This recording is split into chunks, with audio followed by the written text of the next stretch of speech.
Hi. We're actually we're here with the International Wedding Festival. Sorry, and Endearing Films. I'm Chuck with Endearing Films. I'm here with Lori Cole. We decided to do a segment for them to kind of inform brides about what the do's and don'ts are for their weddings. We haven't really came up with a name for it yet, but we're looking for one. So by the next time we're back on air, we definitely will have one. But like I said, we're here with Lori Cole. Hi there, how are you? What do you do, Lori? I am a wedding planner, designer. We do production and coordination. We also do some in-house services like florals, bartending teams, photo booth. That's awesome. That's awesome. And see, so the reason why we wanted to do this today is to actually go kind of over what do wedding planners do? What can brides expect from a wedding planner? What are some of the reasons why a bride should be looking for a wedding planner aside from, or other than doing it herself? And what is that process like? So, in your opinion, what are some of the main reasons why a bride should consider a wedding planner? Well, I think the biggest reason is that brides don't know what they don't know. Most of them are first-time brides. They have not planned a wedding before. A lot of moms, are efficient and capable. They've been throwing parties and things like that, but they've been out of the wedding loop for so long that it makes it even difficult for a mom to plan a wedding, even though they've planned maybe their own wedding in the past. So they just don't know the questions to ask. They don't know how to start with budget. They don't know where to start, period. So that's probably the biggest reason. The other main reason would be that while you're paying a wedding planner, so you're putting that money out, we can also be really helpful with helping you plan your budget and not making mistakes. So mistakes for a wedding can be costly, as you can imagine. So just touching on that a little bit. So you're saying that a big part about it is knowing what to do with the budget that you have, right?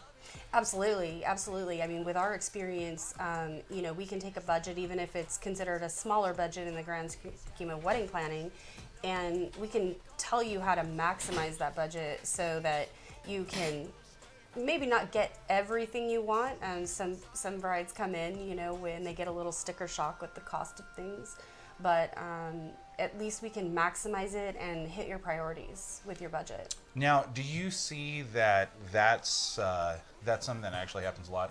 Brides are coming in, they're getting sticker shock. They're like, "Oh my goodness." Absolutely. The first thing that we always recommend to our brides always is don't buy or book anything until you've established your budget. So, because what happens, and we run into this a lot, we'll get a bride that isn't in the very beginning of the process, and she will have booked something that's technically out of her budget, and maybe it wasn't one of her priorities of what she wanted for her wedding. So then down the road, when money's getting slimmer, she has to make choices that could have been more to her advantage had she made the right choice day one.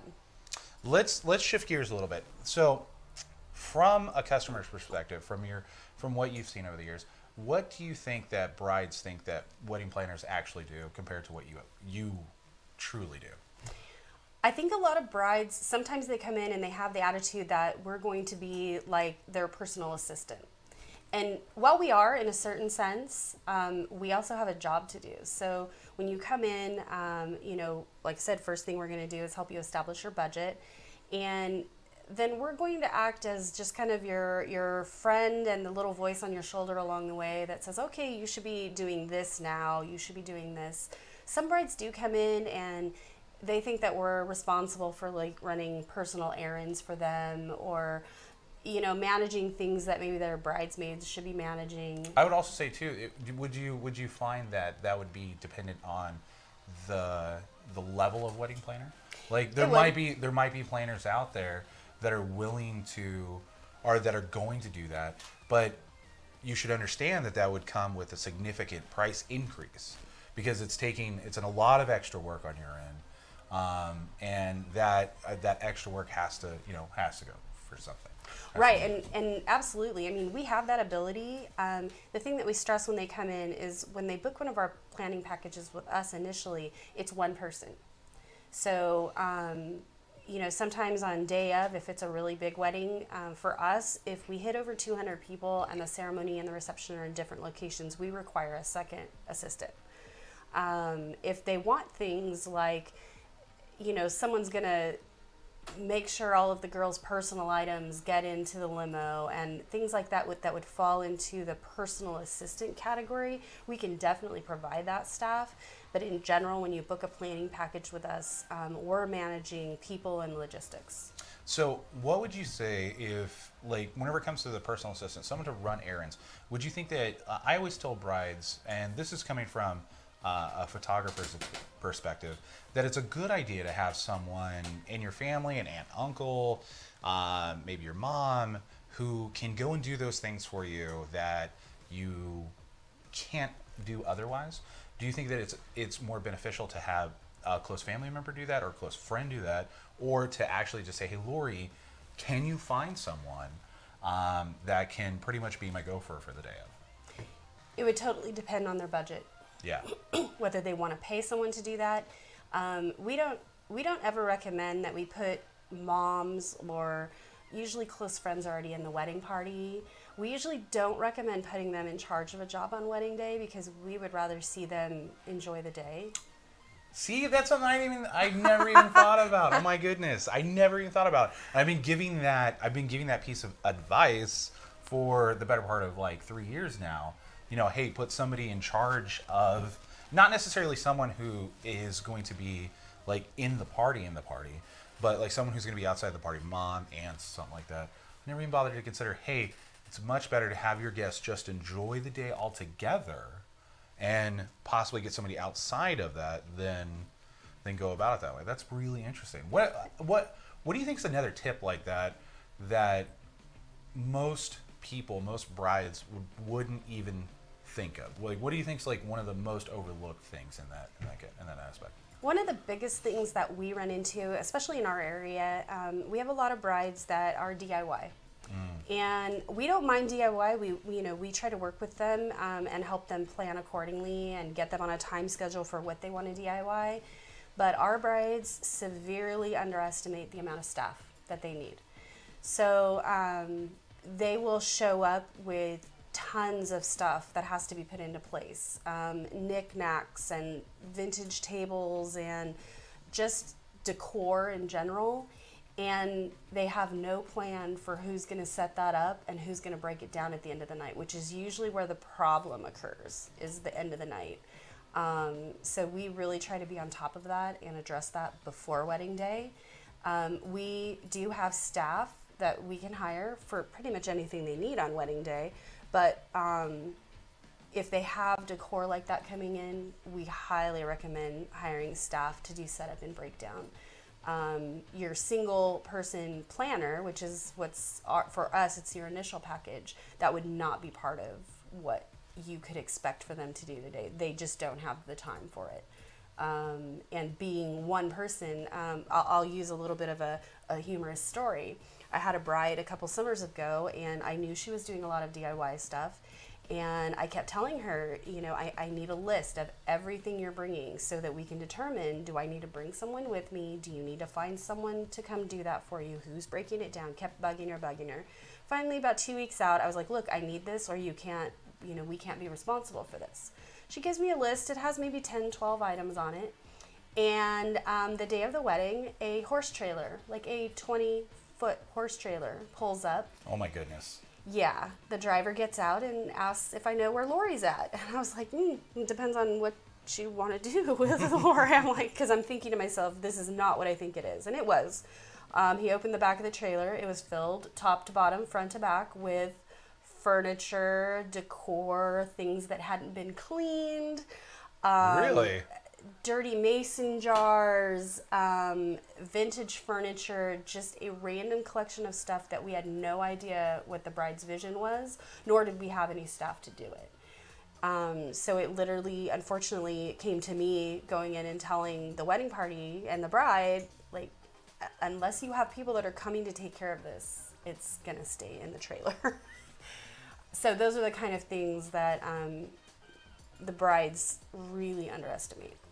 one of the last things I want to touch on before we do sign off today, because we do want to keep these kind of short. So for someone who shops online quite often, and I do a lot, one of the big things that I find is whenever I'm searching for services, whenever I'm searching for products and stuff like that, I usually go off from recommendations. I usually go off from what other people have done and have had access to. So in your opinion, do you think that that's a really good way that's a really good reason why brides should definitely hire a wedding planner? That way you can just weed through all of the noise of all of the vendors that are sending you all this stuff, and you can get down to, hey, these are the core people that I've worked with, these are the core people that I know that are good, these are people that I know that will do good work. That way it takes that guesswork and the possibility of getting another vendor or something like that that might be less than, or like, you have a caterer that shows up late, things of that nature. That's probably really beneficial in hiring a wedding planner. And I'd also like to hear your take on that.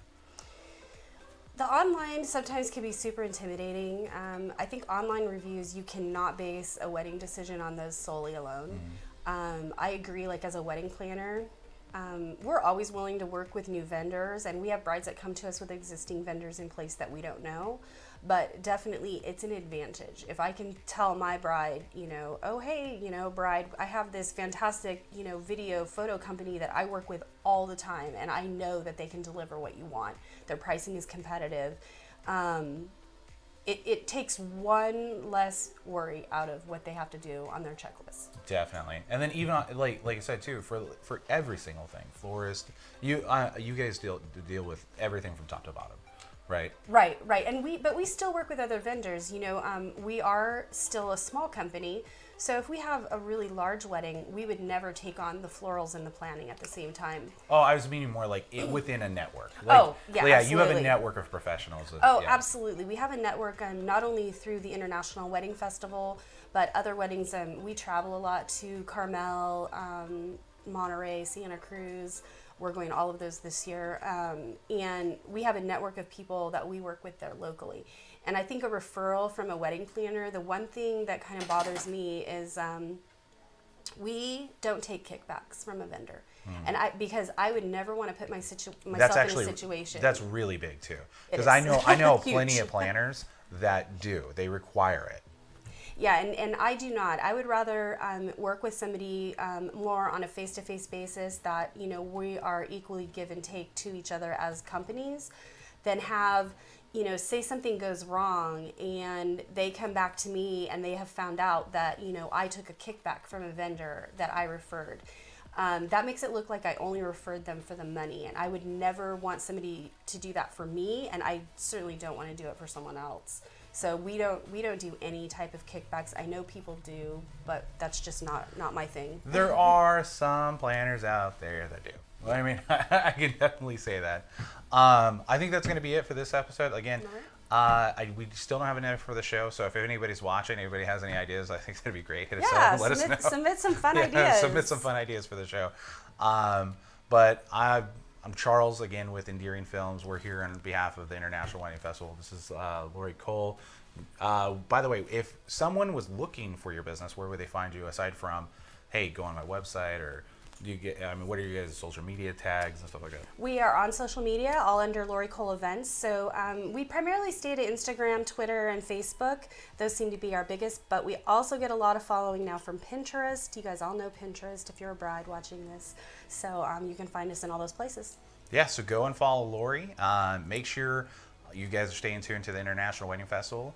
Come out to one of the shows. Come out and see us. You can come out and see Mario and myself. Mario is actually right behind the camera. He's producing the show today, so that'd be great. Thanks, Mario. And aside from that, we're just going to sign off. Thank you so much. Thank you.